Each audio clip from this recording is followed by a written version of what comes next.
government is going to shut down. Yes, and it's Kevin McCarthy's fault that the government is going to shut down because we didn't move individual spending bills. We cannot blame the Democrats for having not done our job to comply with the coalition agreement that we made at the beginning of the year. That is the fault of the Speaker, and I believe that if he does not immediately remediate that, he will likely face a motion to vacate. I'm not for everyone. I get that.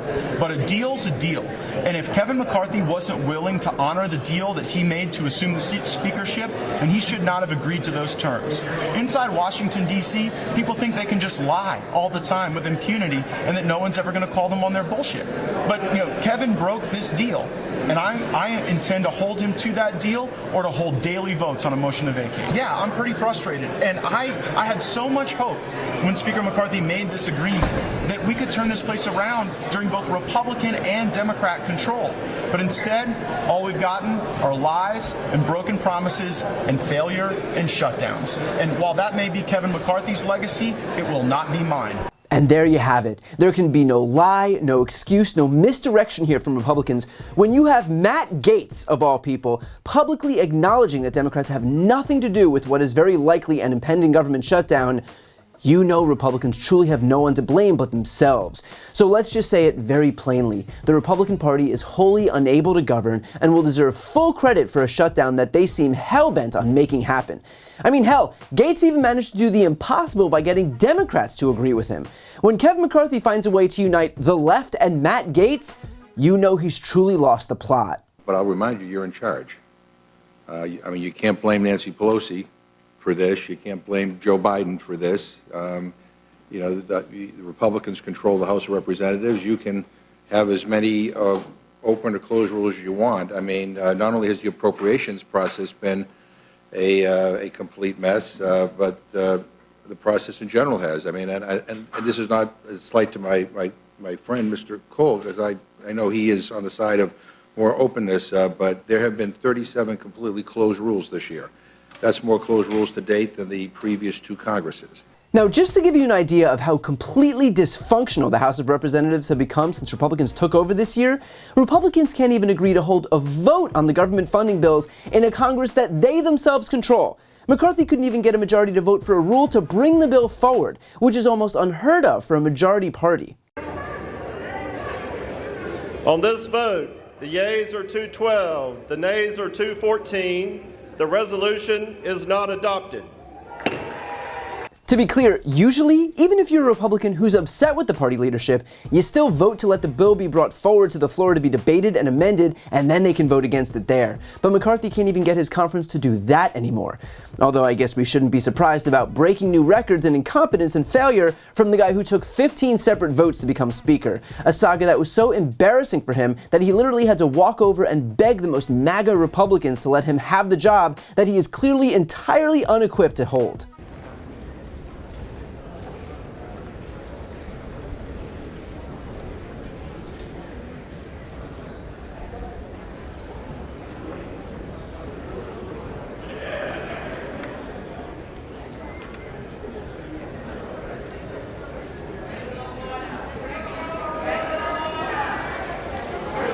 And here's the thing, there are so many layers as to how Republicans are screwing everything up here. First of all, as I mentioned, they haven't even been able to pass a vote to begin the process of passing the bills they're trying to pass. Then, even if by some miracle they manage to pass these bills, the Senate, both Majority Leader Schumer and Minority Leader McConnell, have said that the bills that House Republicans are pushing are non-starters because they leave out funding for Ukraine and would essentially hand Putin a free pass to win the war. And if that happened, then the US would be in extreme danger because we all know that Russia won't stop after Ukraine. And by the way, McCarthy knows this because President Zelensky has been trying to tell him this over and over again, but McCarthy refuses to acknowledge what is plainly obvious, going so far as to deny Zelensky the chance to speak to a joint session of Congress and to deny the Biden administration's offer to give the House the same classified Ukraine briefings that the Senate receives. Although, to be fair, Plugging your ears and closing your eyes to the facts that are standing right in front of you is just about the most on-brand thing for Republicans. So essentially, Republicans are nowhere near doing what they have to do to avoid a shutdown, and if a shutdown does occur, hundreds of thousands of American workers would likely be furloughed, meaning they would be out of work and unsure if or when they'll receive a paycheck. But of course, members of Congress are exempt from this furlough, so the same people shutting down the government are the ones who won't have to actually feel the impacts of what they're causing. But hey, the GOP is the working class party, right? Consider this, between June 24th and September 11th, the Republican-controlled House was in session for just 11 days, and most of that time was spent focused on mounting an impeachment inquiry against Joe Biden.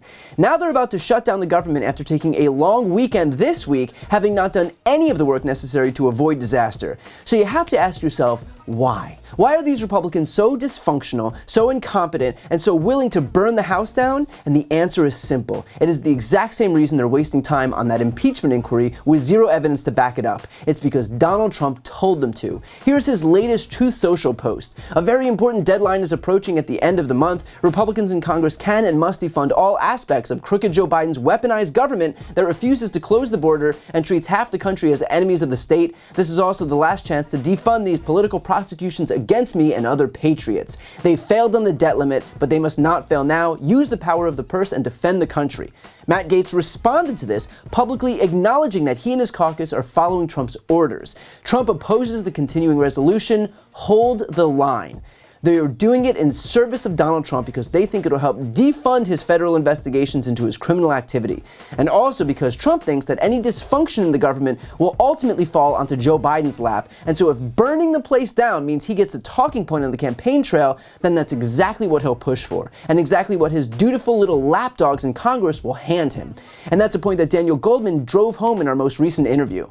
And that's why, because of Donald Trump's urging, and because Marjorie Taylor Greene has threatened to shut the government down if there's no impeachment inquiry, Kevin McCarthy decided to unilaterally move forward with an impeachment inquiry, even though there are a number of people within his own party who acknowledge that there is no evidence to support such an inquiry.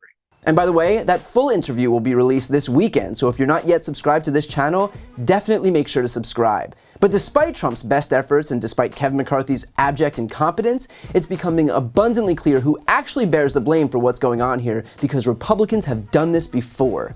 2018 into 19, same thing.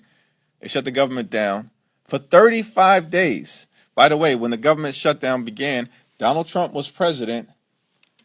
Republicans controlled the House and the Senate in December of 2018. They shut themselves down. That's how much it's in their DNA. That time, what was the extreme ransom note?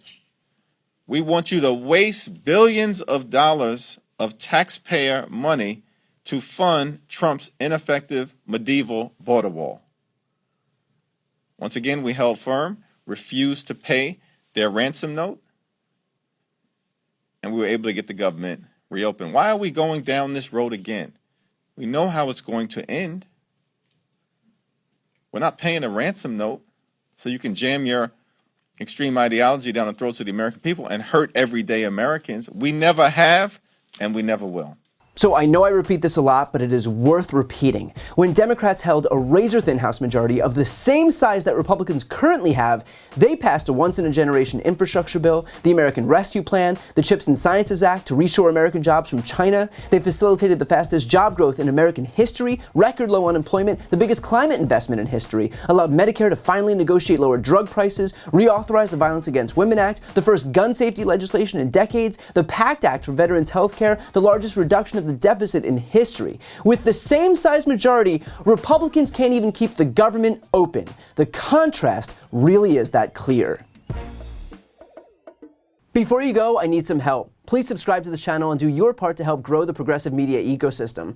I don't do sponsorships or paid ads, I won't ask for money, but just subscribing to this channel goes a really long way, and it helps get the message out to more people. The subscribe button is right here on the screen. You can also subscribe to my Spanish language channel, which I made to reach those crucial Spanish-speaking voters. That link is on the screen too. And finally, if you want to listen to my audio podcast, you can follow that link as well. Thanks so much for watching.